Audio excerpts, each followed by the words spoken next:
Всем привет, добрый вечер.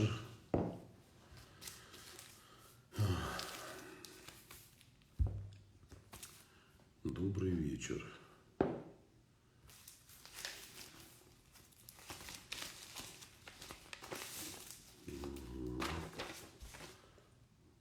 Привет.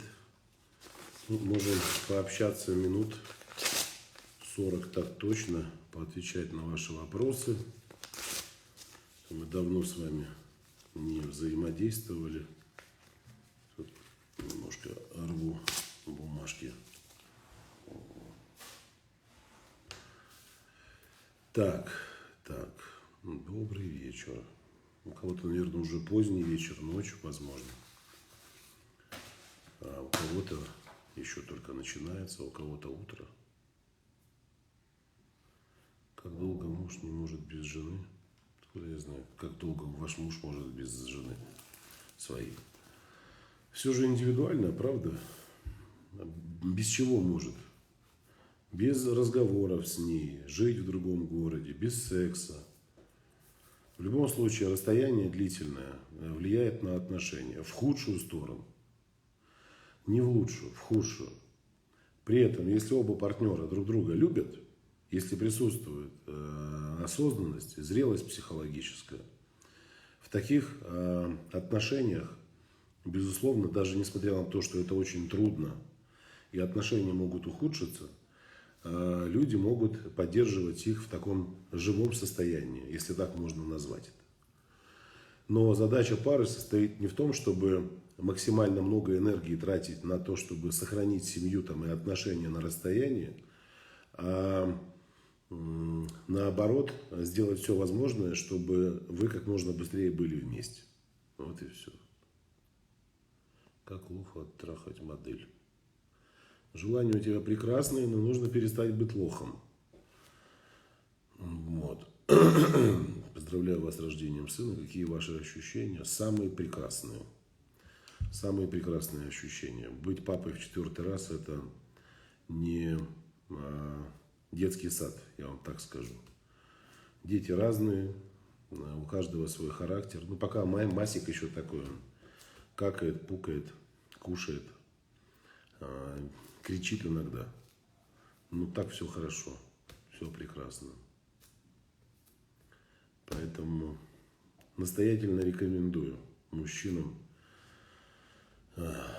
и женщинам рожать детей, если есть такое желание. Борода меня сильно старит. Так и я же не хотел молодиться. Удивительно, да, как получается? Если бы у меня была цель молодиться, это одно дело. А так у меня-то цели такой вообще нет. Молодиться. Какой есть, такой и есть. Поэтому, что тут это? Я уже даже не представляю, какой я без бороды. Я жене пообещал, что в 50 сбрею бороду наголо, подчистую. Сам хочу на себя посмотреть. Уже забыл, как я без бороды выгляжу.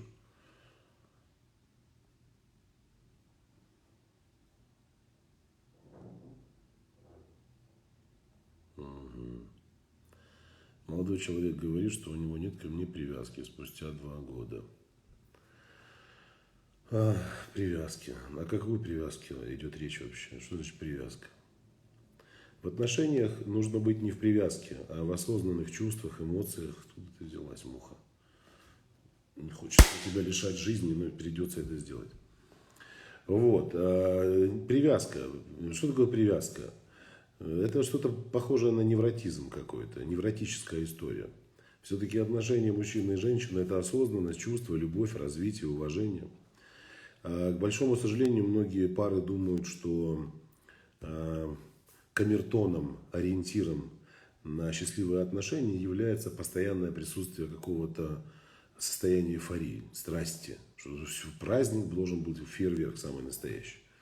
Но это же не так. Это все воссоздается людьми, самой семьей и самой парой. Там формируются традиции какие-то семейные, традиции в отношениях, забота, внимание. Конечно, это все дает возможность мужчинам и женщинам осознанно и зрело любить друг друга. А когда вы ждете вот этого вау, это вау, оно всегда заканчивается, как только гормончики в себя приходят. Подскажите, пожалуйста, что делать, если мужчина вспыльчивый? Как с этим работать? Как с этим работать? Агрессивность мужская может быть результатом сбоя эндокринной системы. Может такое быть? Может. То есть могут быть проблемы с гормонами. Он знать, например, об этом и не знает. И, естественно, постоянно срывается, агрессивность свою показывает. Поэтому я настоятельно рекомендую мужчинам регулярно проводить обследование своего организма на факт выявления гормональных сбоев. Потому что отсюда может быть все, что угодно. И расстройство сексуальной конституции, и проблемы с нервной системой, и агрессивность, и апатия, и панические атаки, и вплоть до депрессии. Это первый момент. Если мы исключаем данный фактор, понимаем, что со здоровьем все в порядке, значит, нужно идти в психотерапию. Для того, чтобы понять, что триггерит, в какой момент мужчина срывается, что его заставляет это делать, что у него с эмоциональным интеллектом, как обстоят дела.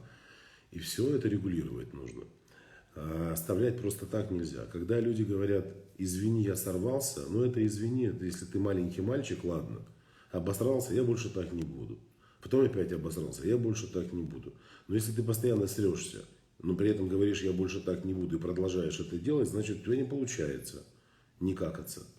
Но также и здесь. Если ты не хочешь обижать свою женщину, тебя это беспокоит, тебе нужно пойти и поработать над собой. Но если для тебя работа над собой – это некий признак проявления слабости, то тогда так все и будет продолжаться. Тогда самой женщине нужно принимать решение. Возможно, там у вас проблемы с границами личного пространства. Вот. И может быть, вам где-то даже выгодно быть рядом с таким мужчиной, чтобы не идти с ним в близкие отношения. Вот. Муж всегда в таком состоянии. Спасибо, получил ответ. Да, всегда срываемся, уходит, пьет. Ну, конечно, здесь вы поймите, что не существует проблем с психикой. Вот вообще психотерапия, если брать направление психотерапии, за редким исключением не происходят какие-то биохимические сбои. Например, у человека произошел гормональный сбой, это может привести к проблемам с психикой. Либо у человека проблемы с психикой, это может привести к гормональному сбою. И там начинает еще страдать вегетативная нервная система, центральная нервная система. И начиная от речевых центров наших в головном мозге и заканчивая вообще непонятно чем. Влияет и на вкусы, и на запахи, и органы чувств уже не так начинают воспринимать все. Человек раздражительным становится. Тактильность может стать вообще неприемлемой. Человека начинает раздражать прикосновение. Даже иногда сильная раздражительность появляется, когда человек надевает на себя какие-то ткани с определенным составом. Это просто приводит его в состояние ужаса какого-то. Так.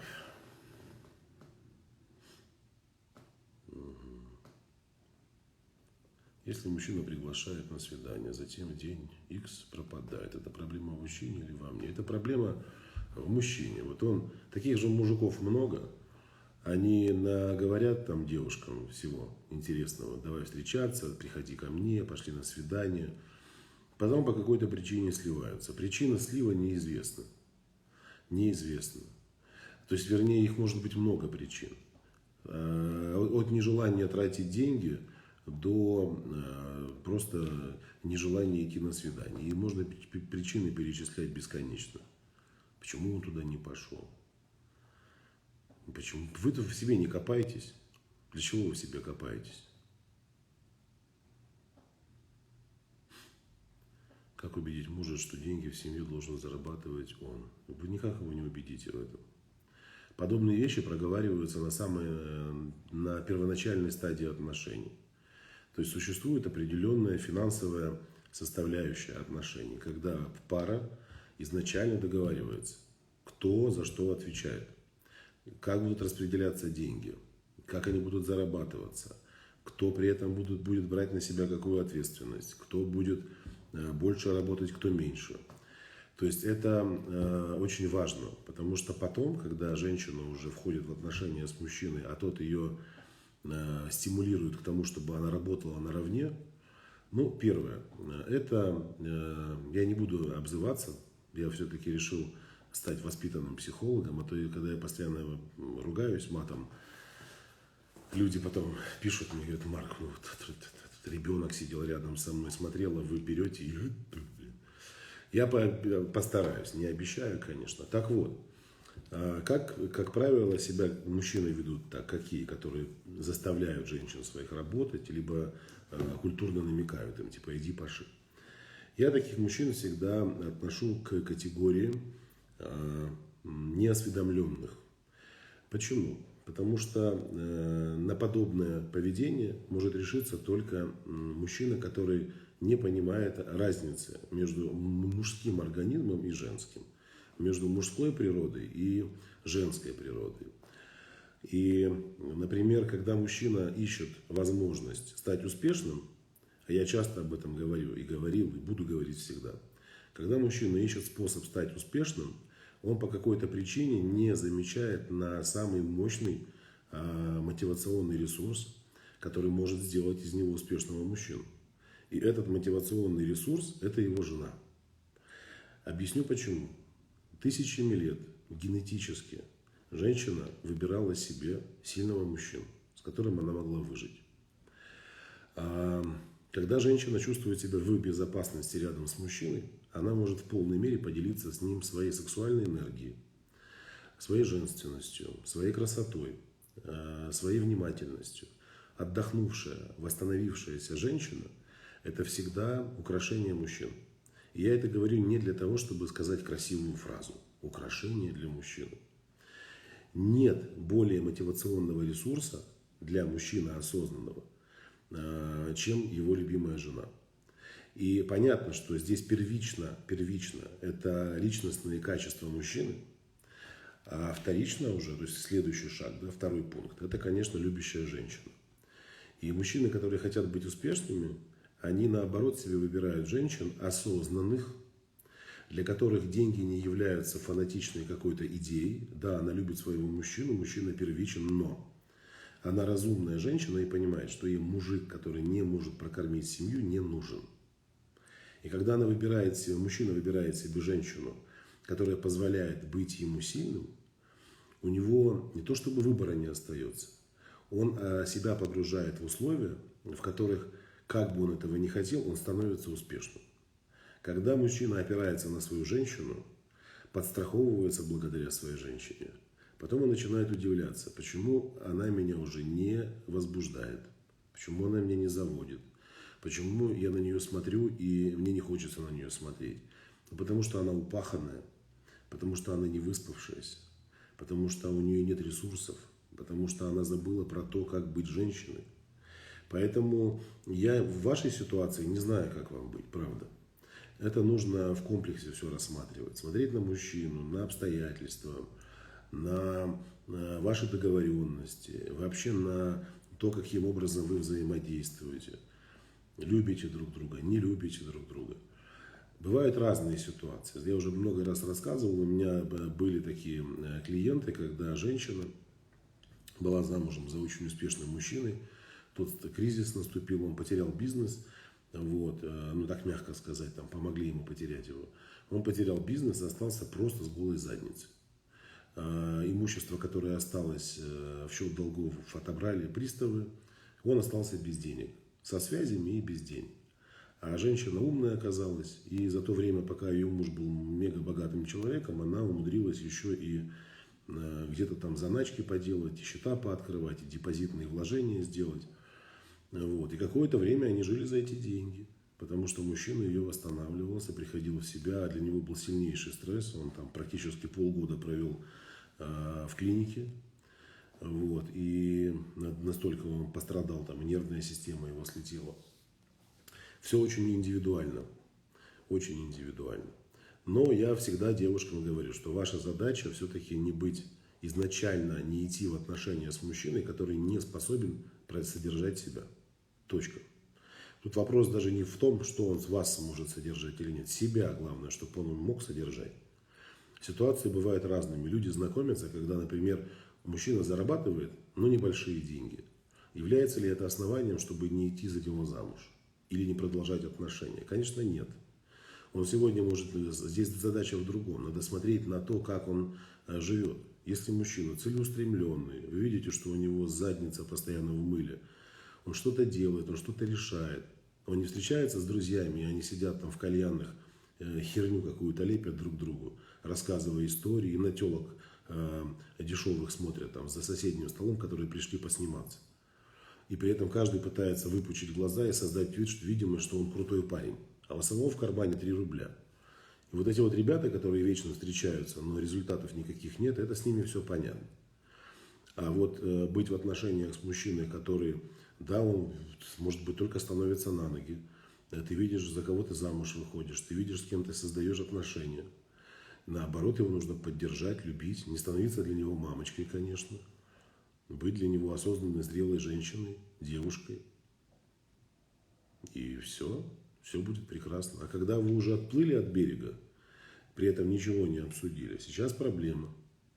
И таких проблем очень много. И вот семьи пишет женщина, говорит: Марк, здравствуйте, я вышла замуж, мы прожили уже 3 года, я говорю мужу, что хочу семью, хочу детей. Он говорит, что в следующие 5 лет он не планирует. А я хочу, мне надо, у меня потребность, мне плохо. Я хочу быть мамой. Я задаю вопрос: вы об этом говорили до создания семьи? Нет, мы это не обсуждали. Это очень важно обсудить. Потому что и мужчину не обвинишь, это его право, хотеть либо не хотеть. И ее не обвинишь, у них столкновение происходит. А вот если это все обговаривается изначально, тогда семье проще. Понятно, что можно отказаться от договоренности, и такое может быть. Человек в состоянии влюбленности может такую пургу нести. Потом, когда гормончики восстановились, уже все в порядке, он уже не помнит, о чем он говорил. Что делать, если муж весь день в бильярдной? Как вернуть домой? Я не знаю. Вот что я вам могу сказать? Как его вернуть домой? Объявить его в розыск. Еще что-то сделать. Ну что он там в бильярдной делает? Есть степень осознанности у мужчин и у женщин. К большому сожалению, есть люди, у которых недоразвиты, их интеллектуальные способности. Они не способны договариваться, они не способны коммуницировать. Можно вот эти шары ему в зад запихнуть, он ничего не поймет. Кием по башке ему дать, он тоже ничего не поймет. Молодой человек постоянно выносит мозг по поводу того, что не пообедала. Кричит на меня, хотя я упахиваюсь на работе. Ему кажется, что так он проявляет заботу, но по факту только настроение портит. Но если он так переживает за то, что вы не обедаете, пусть организует вам доставку еды. Ну вот, это все эмоции. Я всегда рекомендую женщинам и мужчинам смотреть на фундамент их отношений. Если в отношениях все строится на эмоциональной составляющей, у вас их в принципе нет. Вот не обманывайте себя. Вы хотите верить в то, что они есть. Отношения – это действие. Это что-то обозримое, ощутимое. То, что можно потрогать, увидеть. Дать чему-то оценку определенную. Соприкоснуться через органы чувств. Увидела, услышала, понюхала, попробовала, потрогала. Все. Так же и здесь. То, что он там кричит: ты пообедала, ты пообедала, ты пообедала. Блядь, простите. Отправьте своей жене, купи ты ей хинкали, 12 штук с бараниной. И 4 порции сметаны. И отправь ее, это уже ее ответственность, съест она или не съест. Твои переживания в виде действий достигли твоей женщины. Она может бомжей накормить этими хинкалями, может сама их съесть, может угостить кого-то вместе с кем-то поесть. Ну, а вот это, ты поел, тебе, наверное, холодно. Вот то же самое, что человек стоит, мерзнет без шапки. Блин, тебе ж так холодно, ну дай шапку. Дай шапку. Поэтому, если вы устали от этого, вы прямо скажите ему: если ты переживаешь за то, что я голодная, пришли мне там какой-то чебурек на работу, роллы мне закажи. Все, это сразу вы посмотрите. Либо он начнет это делать, либо он больше никогда не поинтересуется тем, голодны вы или нет. Почему?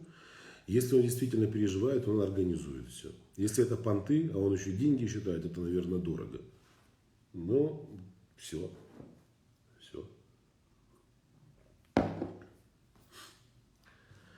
Кстати, девушки, кто в Москве находится, ну, либо в Подмосковье, либо в ближайших городах к Москве, у меня в среду будет квартирник. Небольшое мероприятие, мы его особо нигде не рекламируем, не анонсируем. То есть мы не подразумеваем сбор большого количества людей. Это такое мероприятие будет очень уютное, закрытое. Там порядка 100 человек соберется. Программа будет очень интересная. Там я буду отвечать на ваши вопросы. У нас будут разбиты они на несколько блоков. Вот. Будут вкусные напитки, коктейльчики, закусочки. В конце у нас нашей психологической части будет небольшой такой кусочек творческой части. Попоем песни. Я вам попою немножко, несколько песен спою. Пообщаемся, пофотографируемся. Поэтому, если у вас есть желание, у меня в шапке профиля есть ссылка. В эту среду в 18:00 мы уже там будем вместе взаимодействовать. Так что все желающие, присоединяйтесь. Я, правда, не знаю, сколько там мест осталось, но, в общем, подробности там у меня в шапке профиля. Мужчины сожалеют о том, что обманывают женщин или никогда. Но все зависит от степени ответственности мужчины. Вот. Смотря что он сделал. Смотря что он сделал.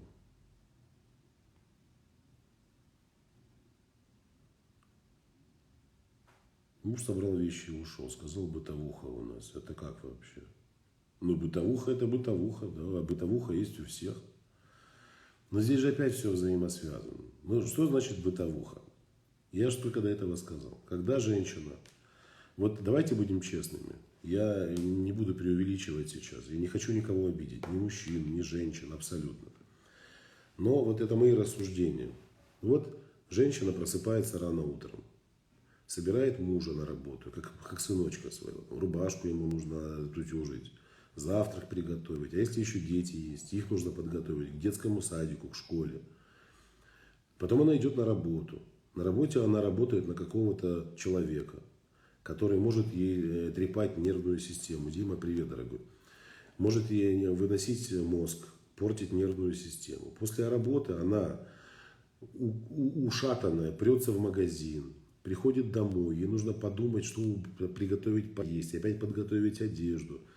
Это, конечно, выматывает. И когда мужчина видит свою женщину исключительно в роли хозяйки, хотим мы этого или нет, то мужчина начинает постепенно терять интерес к такой женщине. Если она всецело погрязла только вот в эту бытовуху. Но это ответственность не только женщины, это ответственность двух людей. Значит, ты не позволяешь своей женщине брать на себя меньшую нагрузку. Вот если бы она работала на любимой работе, либо занималась своим делом каким-то, либо вообще не работала, все было бы совершенно по-другому. Абсолютно. Абсолютно. Тогда бы ты чувствовал и женственностью. Вот она вместо того, чтобы в выходной день наводить порядок в доме, пылесосить, ну, заплати, вызови женщину какую-то, помощницу найди, заплати деньги, там, дай 3000 рублей. Она тебе всю квартиру очистит. Чуть слова не сказал, еще одно некрасивое. Очистит себе всю квартиру, выстирает все белье, нагладит, наутюжит, там, все поскладывает аккуратненько. Вы идите в это время, погуляйте по парку, сходите в кино. А у женщины возможность такая будет, когда женщина чувствует, что она любима, а не она обязана что-то делать, она расцветает. Равно как и мужчина, если он чувствует, что его женщина любит его, что он ей нужен, важен, она ему благодарна за то, что он делает. Для нее, просто для семьи. И он начинает расцветать. Это взаимодействие двух адекватных людей. И эти люди, они не инопланетяне. Если вы думаете, что таких парней существует, ну как не существует? У них тоже бывают конфликты, у них тоже бывают проблемы, они тоже могут поругаться. Они тоже могут выяснять отношения. Но там фундамент отношений другой. Я же пришел для чего в отношения с тобой? Чтобы самоутвердиться за счет тебя? Чтобы на фоне тебя выглядеть лучше, круче, сильнее? И зачем мне это надо вообще? Если ты пришла в отношения с этой целью, то это уже не моя ответственность. Вы все правильно говорите, но это как будто на грани фантастики. Они говорят, а зачем тогда женщины? Вот почему мужчины мечтают о самой крутой машине, вот скажите. Почему мужчины мечтают о самой крутой машине? Почему мужчины вообще хотят выделяться своими достижениями? Мы говорим про мужчин сейчас. Это природа мужская. Почему мужчины добивались женщин, самых ярких, самых знатных, самых достойных? По какой причине? Потому что кроме того, что мужчину украшает его там, конь, там, сабля, пистолет, автомобиль, все что угодно, его достижения, то для мужчины также важно, чтобы его украшала и женщина. Я вот честно скажу, иногда смотрю, вот идут пары. Простите меня, но вот мужчина может целую речь рассказать о том, какой он крутой. Понимаете? Вот какой он крутой, он может рассказывать кому угодно. Но достаточно посмотреть на его женщину, чтобы понять и осознать, кто ты такой.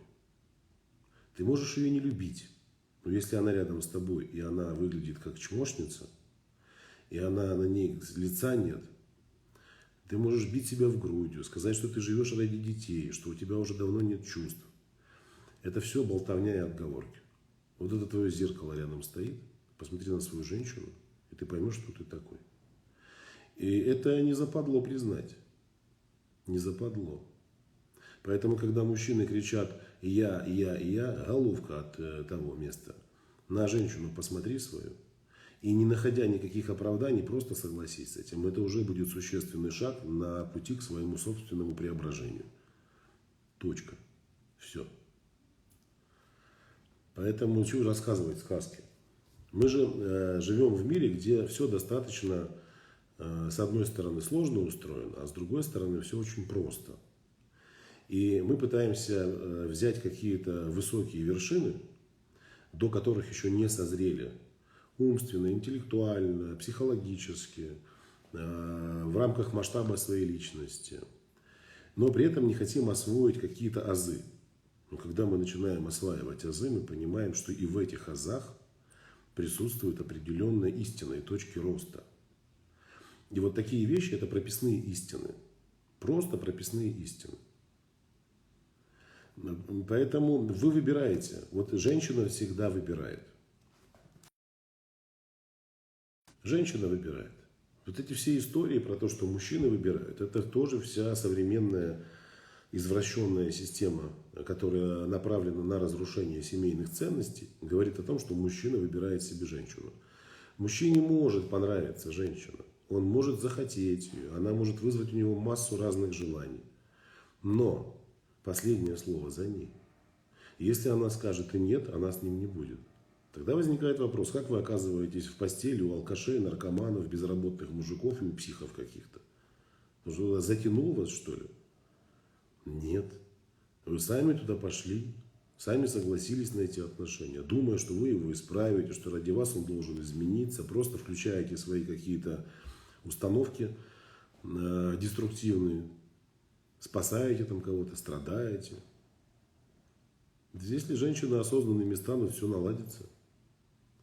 Вариантов не будет. Какая-то часть мужчин подумают, что проще быть с мужчинами, и отвалят, и будут там, значит, заражать друг друга оспой обезьяньей. Какая-то часть превратится в самоудовлетворяющихся мужчин. А другая часть, которая осознанно хочет быть счастливыми, они будут в отношениях с женщиной. В отношениях.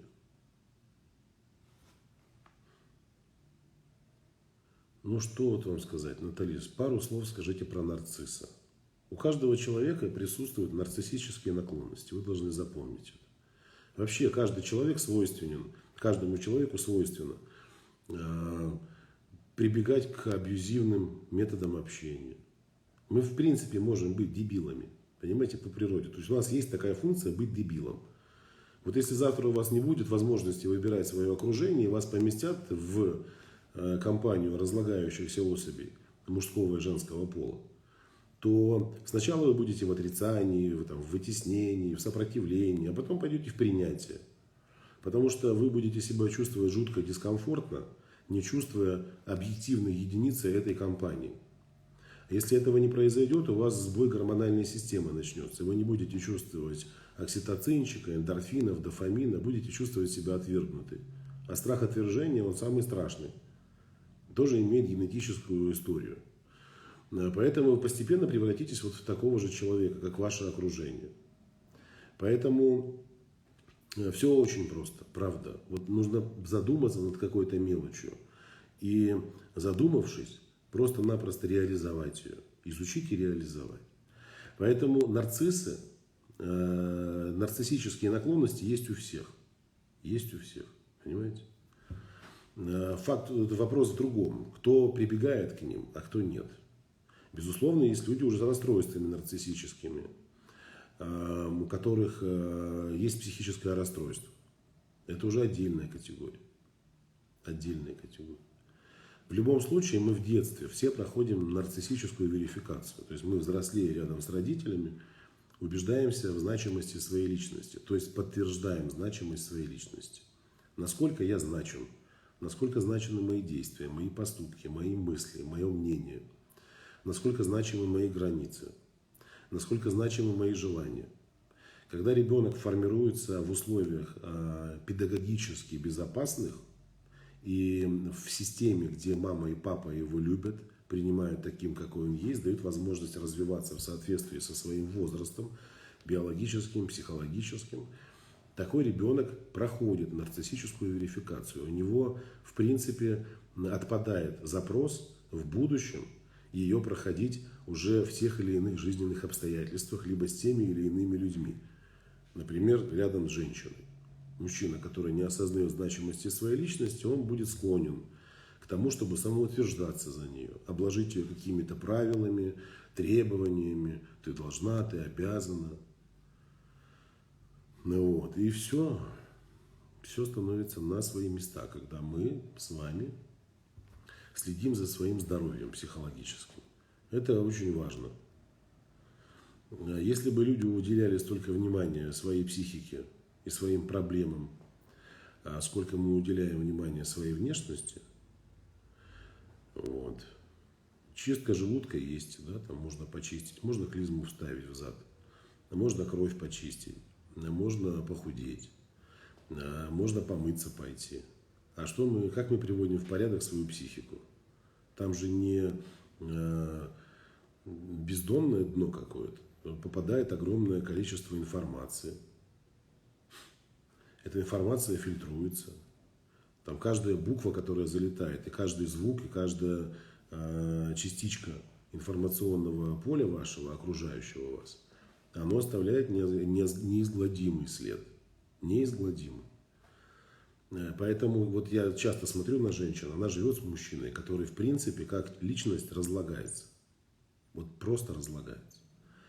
Она не может собраться с ним вместе в кучу и быть женщиной. Мужчин таких много.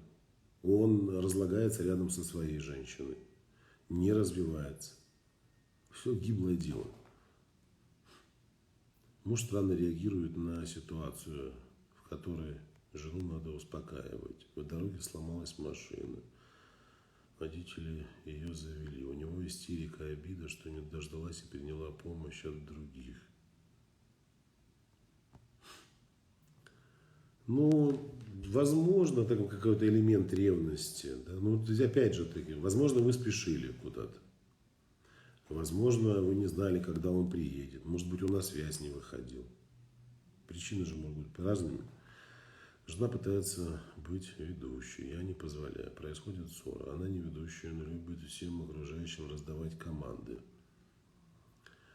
Из-за чего такое может быть? Причин, безусловно, много. Я сейчас так просто первое, что в голову приходит. Одна из причин. Да, у нас, у огромного количества людей присутствует, живет там такая часть психики. Вот представьте это просто в виде какого-то маленького человечка, которого ваша жена взяла на работу еще в раннем детстве. То есть она подружилась вот с этой частью психики, с этим маленьким человечком, который через контроль, через запреты, через попытку быть главной, ведущей в отношениях, она приходит к стабилизации своей психики. Почему? Если вы соглашаетесь с ее мнением, позволяете ей быть лидером, значит вы ее любите. Если у нее все под контролем, она раздает указания и команды, это выполняется, значит вы ее любите. То есть для нее вот такой образ жизни и поведения такое, это не желание сделать вам больно, скорее всего, а исключительно способ убедиться в своей собственной значимости. То есть очень многие люди создают в семье определенные ритуалы. Вот если женщина не сварила мужчине 3 раза компот в неделю, значит она меня не любит. Он может на нее обидеться из-за этого. Это говорит о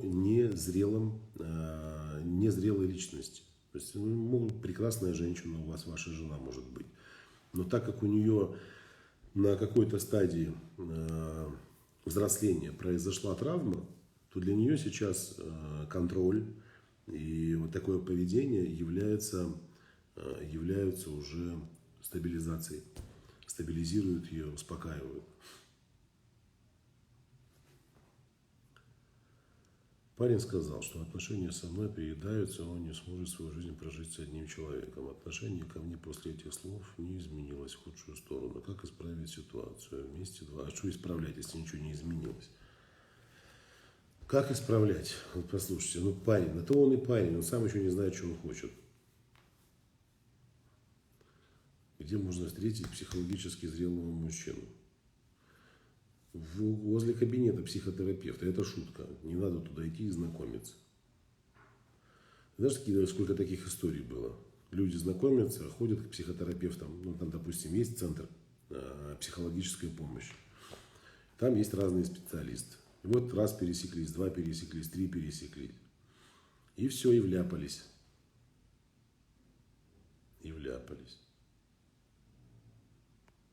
Муж подает на развод, потому что устал от постоянных истерик. Можно ли все исправить? А зачем вы истерите?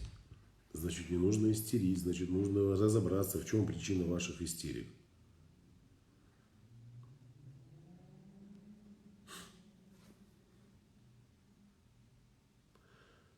Как прожить с мужем долго и счастливо? Жена должна быть податливой. Зачем ей быть податливой? Жена должна быть такой, какая она есть, а не податливой. Кто написал, что жена должна быть податливой? Жену надо любить, уважать ее. Хотя бы уважать. А податливая, я не знаю. Это что за податливость такая?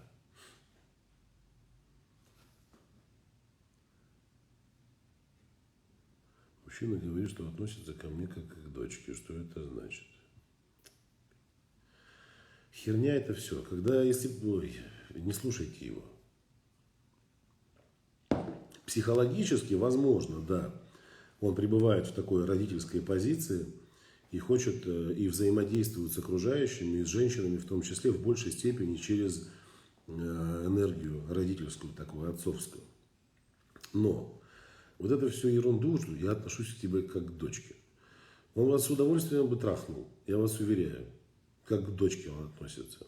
Когда мужчина ищет женщину, девочку, к которой он хочет относиться как к дочке, он что делает? Он рожает дочку с женой, помогает, чтобы он родился, ребенок, дочка появляется. Либо идет в детский дом и кого-нибудь удочерит там и воспитывает. Либо, если воспринимает всех девочек дочками, приносит гуманитарную помощь в детский дом. Игрушки, конфеты, сладости. А когда мужчина ухаживает за женщиной, при этом говорит, я отношусь к тебе как к дочке, там присутствуют естественные мужские желания, как к дочке отношусь.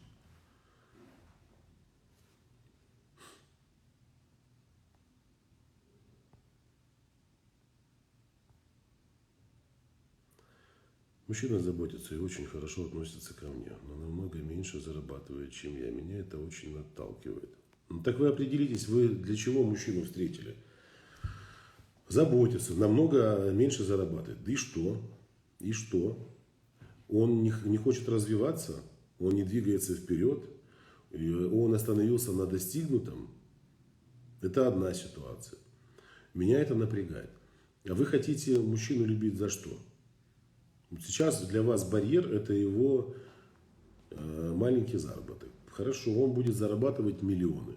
Как вы думаете, вы ему нужны? М?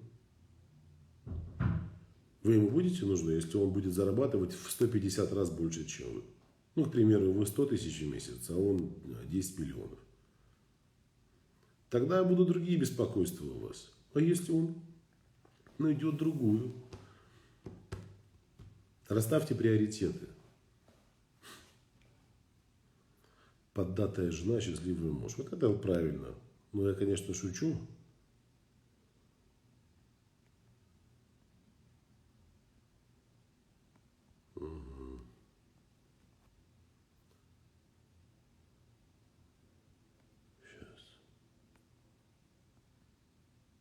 Мужчина говорит, что скучает, но не находит времени встречаться. Как понять? Не скучает, значит. Не скучает. Если я хочу удовлетворить голод свой, я проголодался. Я что? Сижу и рассуждаю, вот я сейчас ем этот бутерброд с докторской колбаской и сыром, и со сладким чаем, с бергамотом. Нет, идем к холодильнику, открываем его, готовим что-то. Поэтому не надо. Вот смотрите, почему вы в данный момент времени задумались над этим. Мужчина вам дает не почву для размышления, то есть он не дает вам никакой структурной информации. Я по тебе скучаю. Это эмоции. Это описание эмоций, описание чувств. Их нельзя вообще никак измерить. Понимаете? Вообще никак. То есть это просто пустословие. А для женщины эмоциональность – это хорошо. Но когда эта эмоциональность невротическая, это не очень хорошо. А почему она становится информация невротической, эмоциональность невротической? Потому что вы поэмоционировали, он по мне скучает. Он по мне скучает. А действие где? Где логика вообще? Можете вычислить как-то? Причинно-следственные связи выстроить. Если я по тебе скучаю, я рядом с тобой. Появляюсь хотя бы на каких-то 15 минут. Ну, вот я не знаю, я знаю мужчин, которые проделывают очень дальний путь для того, чтобы побыть со своей женщиной хотя бы 1 час. И потом обратно возвращаются с сотнями километров. Не спят, не едят. Для них важно соприкосновение с человеком. Не надо не верить в это. Конкретные действия. Всех этих балаболов, в топку. Все.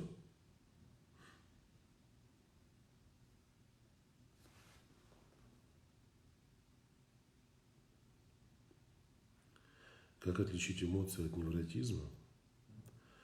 Так очень просто. Вот даже в данном примере. Да, он написал, я по тебе скучаю. Давай встретимся завтра в 13:00 в парке. И у вас что? У вас эмоции. Вы счастливы. От того, что вау, встреча, какое мне платье надеть. Это эмоции, которые питают женщину. Я по тебе скучаю. Но мы не можем пока встретиться. И она вот это сидит и переваривает в своей голове. Мы к невротизму переходим в какой ситуации? Когда начинаем обрабатывать информацию, не справляемся с ней самостоятельно, и она начинает доставлять нам дискомфорт и неудобства. При этом, если мы ничего не делаем для того, чтобы проработать эту информацию, проработать свои эмоции и пойти дальше, а застреваем, все, вы попали как раз-таки в невротический капкан.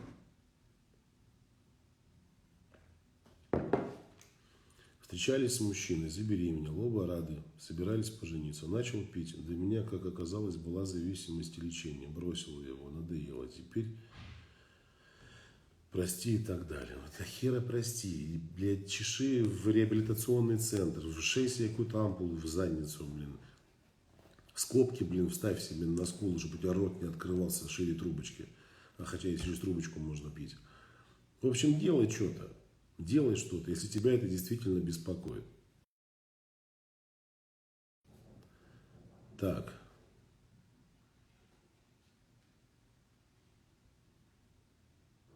Если я сама изменяюсь, может ли измениться муж-абьюзер?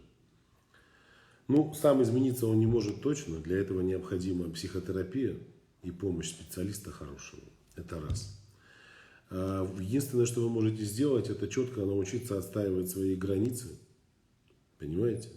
Это вы можете научиться. Но все зависит от того, в каком абьюзе вы находитесь. Вот. Если там физический абьюз, история вообще небезопасная, надо бежать моментально. Убьет, похоронят и забудут про вас. Будут вспоминать на Пасху, и ходить вам там цветочки относить и конфетку класть. Думая, что вы ее сожрете, там душа ваша придет, съест конфеты, грильяж в шоколаде. Главное, чтобы зубы не обломало. Вот. Если это эмоциональный абьюз, еще раз, надо все очень четко взвесить. Надо пойти вам к специалисту. Работать над собой ради того, чтобы поменялся муж, это не про зрелость. Вы работаете над собой для того, чтобы у вас было все хорошо. Понимаете? Чтобы у вас было все хорошо. А не для того, чтобы он поменялся. Зачем? В этом весь кайф, что когда женщина не пытается поменять мужчину, а идет в работу над собой, в развитии и растет, если она действительно находится в развитии, со временем у нее отпадает эта мысль переделать мужчину, понимаете? То есть она становится масштабнее, чем он. И потребность в том, чтобы изменить того, с кем тебе плохо, она просто уже не нужна. Вот представьте, есть человек, у которого есть автомобиль, он постоянно ломается. Он уже задолбал ломаться, блядь. Он, сука, ломается каждый... У меня такая машина была, BMW, много лет назад. Купил ее, поддерживал, я там был у нее 8-м или 9-м хозяином. Только один шильдик мне нравился. У меня теперь до сих пор к BMW такое отношение. Она мне нравится, эта машина безумно. Но я только вспоминаю вот эту историю, и у меня сразу желание отпадает вообще иметь с ней какое-то дело. Вот как не выйдешь и идешь и молишься, заведется, не заведется. Я серьезно вам говорю, заведется, не заведется. Заведется, отвалится, не отвалится. Упадет что-то, не упадет. Я устал ее ремонтировать. Она на ходу разлеталась, там что-то отлетит, что-то хрустнет. Вот какая-то ЧП, а не машина. Потом, когда у меня появились деньги, то есть расширился масштаб финансовый, я подумал, нахер мне с ней возиться. Я купил новую. Так же и здесь. Когда вы идете в работу над собой и расширяетесь, масштабируетесь как личность, у вас пропадает желание тратить свою энергию на то, что в принципе невозможно уже починить. Это бесполезная история. Зачем этого мужа своего дергать? Если он захочет сам поменяться, он поменяется. Сам поменяется. Так, еще пару минут у нас есть. Вот. А если вы говорите про созависимость, которую нужно устранить, тогда нужно быть в терапии и работать с этой созависимостью.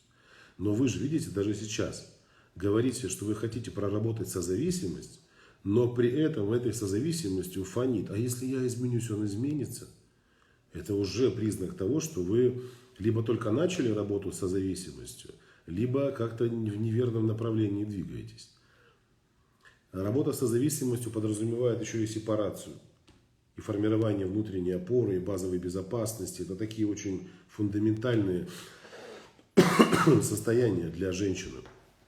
Если опоры внутренней нет, то, естественно, вы будете искать ее в других людях. В третьих людях.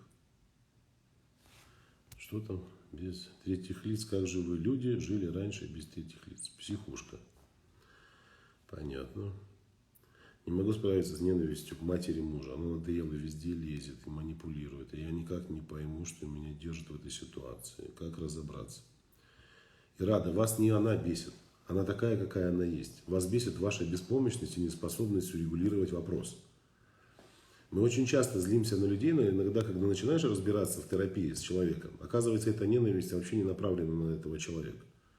Вы злитесь на себя, скорее всего.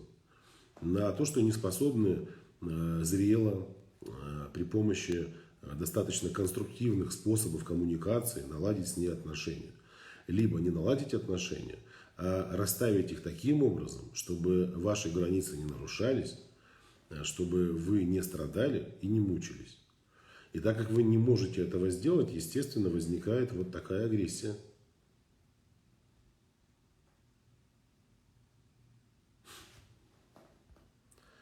Всегда инициатива от меня в плане совместного времяпрепровождения. Муж занимает пассивную позицию, но соглашается, как правило, на мои предложения. Хочется, чтобы он был инициатором. Как себя вести? Наталья, у всех абсолютно разные языки любви. Мы по-разному транслируем любовь, проявляем ее. У вас есть вот такой развитый коммуникативный навык быть организатором, заметить что-то интересное, спланировать, предложить идею, то есть быть инициативной. И смотрите, как прекрасно, да? Мужчина откликается. То есть, если бы он, например, на ваше предложение постоянно отвечал отказом, и вы бы себя чувствовали ущемленной, это действительно было бы неприятно. А вот когда мы говорим наоборот, про ситуацию, в которой вы предлагаете, он соглашается, значит, это ваша сильная сторона. Вот в каждой семье присутствует два зрелых человека. Один человек может быть хорош в чем-то, а другой в этом не догоняет до него, не достает. Мы же дополняем друг друга. Мы сами являемся полноценными личностями, но мы же не можем быть вездесущими. Все уметь и всем обладать. У меня, например, в семье все то же самое. Нет, я могу, как инициатива какая-то. Меня может только там, сюрприз какой-то жене сделать. Но у меня любимая, она отвечает за все. Не то, что отвечает, как бы это ее желание. Она предлагает, там, поехали туда, полетели сюда, давай здесь, давай там, давай сям. У меня на это просто нет времени. Я не могу об этом думать. У меня не получается. Я знаю, что я так не выберу красиво, как она. И это ее сильная сторона. У меня есть другие сильные стороны свои. Поэтому здесь не нужно пытаться, вот если представить себе музыкальный ансамбль. Да, вот они стоят и играют. Представляете? И вот видели, в оркестре есть такой человек с таким большим барабаном, и у него такая, значит, палка, как он называется, которой бить нужно, колотушка такая. И там видели скрипачей и скрипок. Этот барабанчик, это флейта, этот стоит. Бум, бум. Представьте, если весь оркестр начнет орать и кричать. Блядь, он стоит, мы все мокрые, мы тут все губы стерли, все пальцы. А он стучит этой палкой раз в минуту. И глаза такие серьезные делает. Артист, блин, артист. Ну а если он выпадет? Ему скажут, давай стучи активнее. Либо возьми в руки другой инструмент. Что-то пойдет не так. И задача каждой семьи осознанной. Обратить внимание, где у кого есть какие-то преимущества свои. Которые ты начинаешь транслировать как проявление любви. Как заботу, как любовь. Как такой способ взаимодействовать с человеком и делиться тем, что ты чувствуешь. Это абсолютно нормально. Не надо, я хочу, чтобы ты был как я. Ну с чего вдруг? У каждого есть свои желания, свои потребности, свои сильные стороны, слабые стороны. Расслабляемся. Расслабляемся. Девочки, еще раз напоминаю, кто в Москве находится, у меня в среду будет квартирник небольшой. Мы там с вами пообщаемся, поотвечаю на ваши вопросы. Живая встреча в Москве будет. Попьем коктейльчики вкусные, поедим какие-то закусочки, канапешечки там и так далее. Будет творческая часть, песни попоем. Поэтому, пожалуйста, пожалуйста, присоединяйтесь, если есть желание такое. Там подробности участия у меня в шапке профиля есть. Зайдите, пожалуйста, по ссылочке перейдите.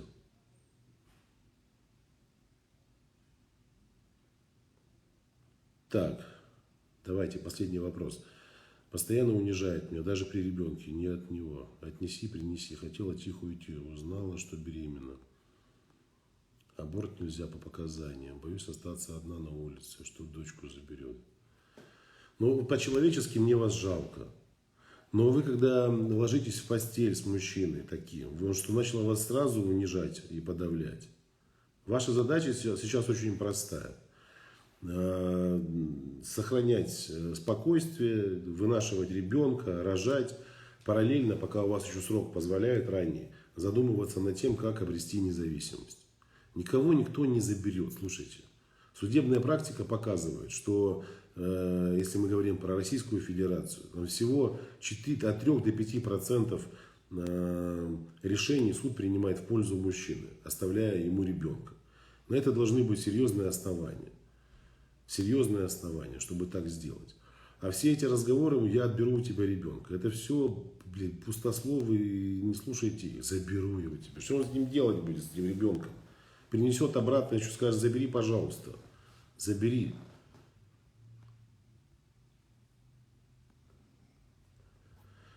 В общем, всем желаю хорошего вечера. У меня сейчас начинается вводный вебинар на программе «Я женщина». У нас сегодня стартовала программа «Я женщина». Сейчас будет вводный вебинар. Будем говорить о правилах безопасности, о определенных нюансах прохождения. Вот. Я знаю, что здесь тоже девушки есть, которые приобрели программу «Я женщина». Если, кстати, кто-то хочет из вас, только зрителям этого эфира девушкам можем сделать в виде исключения скидку, которая была на протяжении прошлой недели. Также в шапке профиля у меня там ссылка есть, можете перейти и посмотреть. Сегодня стартуем 4 недели психотерапевтической программы. Так что как-то вот так. Всем хорошего вечера. Обязательно выйду в эфир на днях. Ну и до встречи. Увидимся с вами, из тех девушек, которые придут на квартирник. У нас там будет немного. Там 80-100 человек. Вот. Но будет очень, очень классно. Всем пока.